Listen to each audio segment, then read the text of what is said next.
पापी लोगों पर माता लक्ष्मी प्रसन्न क्यों रहती हैं और धर्मात्मा लोग दुखी क्यों रहते हैं? ये प्रश्न कई लोगों के मन में उठता है।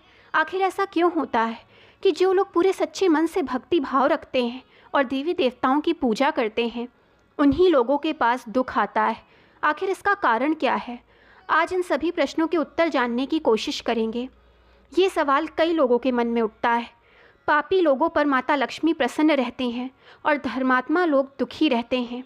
ये बात एक प्रेरणादायक कहानी के माध्यम से समझने की कोशिश करते हैं। बहुत समय पहले की बात है। एक गांव में दो व्यक्ति रहते थे। एक का नाम था रमेश, जो एक सफल व्यापारी था, मगर वो अनैतिक और पाप कर्म करता था, मगर आर्थिक रूप से धनवान था। लक्ष्मी जी की कृपा उस पर सदैव बनी रहती थी। और दूसरा व्यक्ति था हरिदास, जो भगवान की सच्चे मन से पूजा अर्चना करता था। धर्मात्मा स्वभाव का व्यक्ति था। वो हमेशा धर्म के मार्ग पर चलता था, मगर वो आर्थिक रूप से परेशान रहता था। वो प्रतिदिन भगवान की पूजा करने के बाद ही कोई कार्य करता था, फिर भी माता लक्ष्मी उससे नाखुश ही रहती थी। एक दिन हरिदास जब भगवान विष्णु के मंदिर में पूजा कर रहा था, तब मंदिर के एक साधु हरिदास के पास आए और कहा कि तुम सच्चे मन से भक्ति और समर्पण करते हो, तुम इतनी भक्ति करते हो मगर फिर भी दुखी रहते हो। इस बात को सुनकर हरिदास ने उदास मन से कहा, हे साधु महात्मा, मैं भी यही सोचता हूँ कि मैं सच्चे मन से भगवान की पूजा अर्चना करता हूँ, अपने धर्म का पालन करता हूँ, परंतु सुख समृद्धि मुझसे दूर रहती है। तो वही रमेश, जो पापी है, उस पर हमेशा माता लक्ष्मी प्रसन्न क्यों रहती हैं? हरिदास की बातें सुनकर साधु मुस्कुराए और कहा कि मैं तुम्हें एक कथा सुनाता हूँ। बहुत समय पहले की बात है। एक राज्य में एक अन्यायकारी राजा हुआ करता था। उसने अपने जीवन में कई पाप किए, मगर उसके राज्य में सूक्ष्म वृद्धि हमेशा बनी रहती थी। दूसरी ओर एक निर्धन ब्राह्मण था, जो हमेशा धर्म और सत्य का पालन करता था, मगर उसे हमेशा कष्ट ही मिलते थे। एक दिन ब्राह्मण ने अपने दुख का कारण जानने के लिए तपस्या की।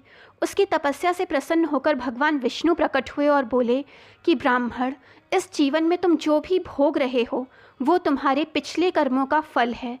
पापी राजा ने अपने पिछले जन्म में पुण्य किए थे, जिसका फल उसे इस जन्म में सुख समृद्धि के रूप में मिल रहा है। तो वहीं तुम्हें अपने पिछले जन्मों के पापों का फल इस जन्म में भोगना पड़ रहा है।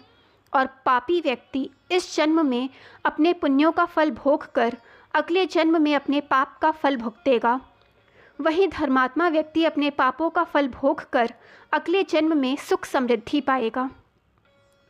कहानी खत्म करके साधु ने हरिदास से कहा, इसीलिए हमें अपने वर्तमान कर्मों पर ध्यान देना चाहिए और सदैव धर्म का पालन करना चाहिए। जो लोग पाप करते हैं वो भले ही इस जन्म में सुख समृद्धि पा लें, मगर उन्हें अपने कर्मों का फल भविष्य में अवश्य भुगतना पड़ेगा। साधु की बात सुनकर हरिदास ने कहा कि हे साधु, आपकी बातों से मेरी आंखें खुल गईं। अब मैं और भी अधिक श्रद्धा और धैर्य के साथ भगवान की भक्ति करूँगा। इस कहानी से हमें ये सीख मिलती है कि हमें अपने कर्मों पर ध्यान देना चाहिए और धैर्यपूर्वक धर्म का पालन करना चाहिए। सुख और दुख हमारे पिछले कर्मों का फल होते हैं। हमें सच्चे मन से भक्ति और धर्म का मार्ग अपनाना चाहिए। दोस्तों, अगर कहानी पसंद आई हो तो चैनल को लाइक, सब्सक्राइब एंड शेयर करें, ताकि चैनल की नोटिफिकेशंस आप सबको मिलती रहें।